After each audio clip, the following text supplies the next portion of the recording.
सर्वदा।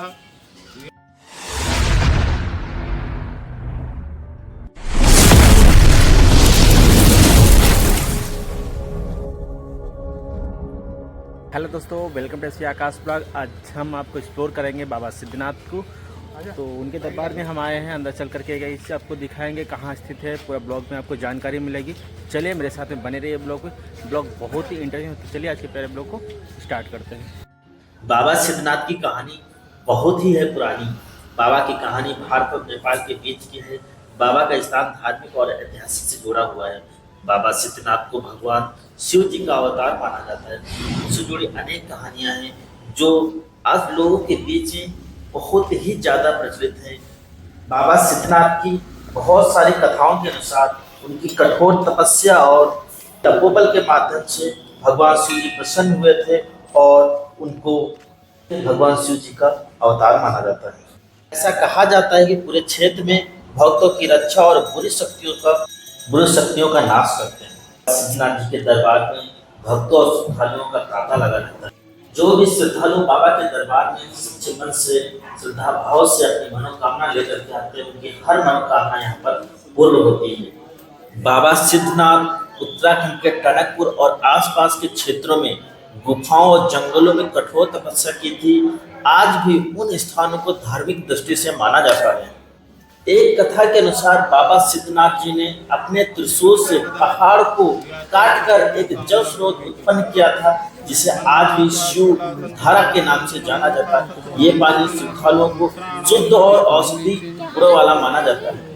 बाबा जी के पास ऐसी ऐसी दिव्य दृष्टियां थी जिससे लोगों के दुखों को मुक्त किया जाता था और उनकी इच्छाओं को पूर्ण की जाती थी। सिद्धनाथ जी का पशु पक्षियों से गहरा संबंध था। वो जहाँ पर तपस्या करते थे वहाँ के जंगली जानवर और शेर, ऐसे खूंखार जानवर उनके आसपास में घूमते रहते थे और वो बिना भय के वहाँ पर अपनी तपस्या करते रहते थे। ऐसा उनका तपोबल था। बाबा सिद्धनाथ जी के मंदिर में हर साल श्रद्धालुओं का एक विशेष मेला लगता है, जो कि एक विशाल रूप में होता है, जहाँ पर हजारों लोग आते हैं और अपनी मनोकामना की पूर्ति के लिए अर्जी लगाते हैं। बाबा का मंदिर इस तरीके से बना है, एक अद्भुत ही वहाँ का नजारा है। यहाँ की जो पहाड़ी झलक है और यहाँ का जो प्राकृतिक सौंदर्य है वो कुछ अलग ही दिखाई देता है, अद्भुत नजारा रहता है। बाबा से जुड़ी कई सारी गुफाएं हैं जो कि आज वहाँ पर आध्यात्मिक ऊर्जा का अनुभव होता है। यहाँ आने वाले भक्त मानते हैं कि यहाँ पर जो भी सच्चे मन से इनके दरबार में अपनी प्रार्थना लेकर के आता है तो उसकी हर इच्छा पूर्ण होती है।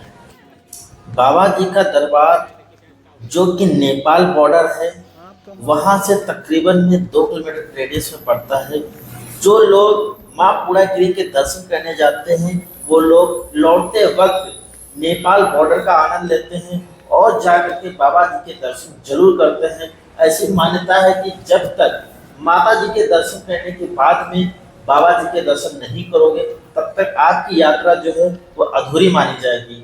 तो सभी श्रद्धालु जब एक आस्था लेकर के, एक विश्वास लेकर के बाबा जी के पास में जाते हैं, अपनी प्रार्थना करते हैं, अपनी अर्जी लगाते हैं और हर एक मनोकामना पूर्ण करते हैं वहां पर जाकर के। बाबा जी के चमत्कार ऐसे बहुत सारे उदाहरण हैं जो कि श्रद्धालुओं को अपनी ओर आकर्षित करते हैं।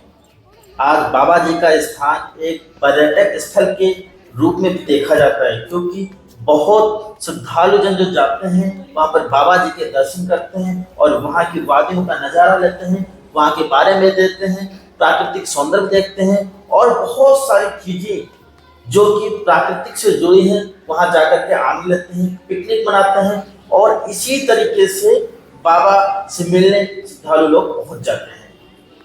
बाबा के यहाँ जो प्रसाद चढ़ता है वो मिश्री का चढ़ता है, वल्लैया का चढ़ता है और पीला वस्त्र बांध करके यहाँ पर लोग अपनी मन्नत का धागा जिसको बोलते हैं वो पीले वस्त्र के रूप में बांधते हैं। उसमें से एक पीला धागा भी हो सकता है, पीली चुनर भी हो सकती है। तो फाइनली बाबा सिद्धनाथ के बारे में मैंने आपको एक चीज़ बताया। तो वीडियो अच्छा लगे प्लीज़ यार लाइक शेयर कमेंट करना।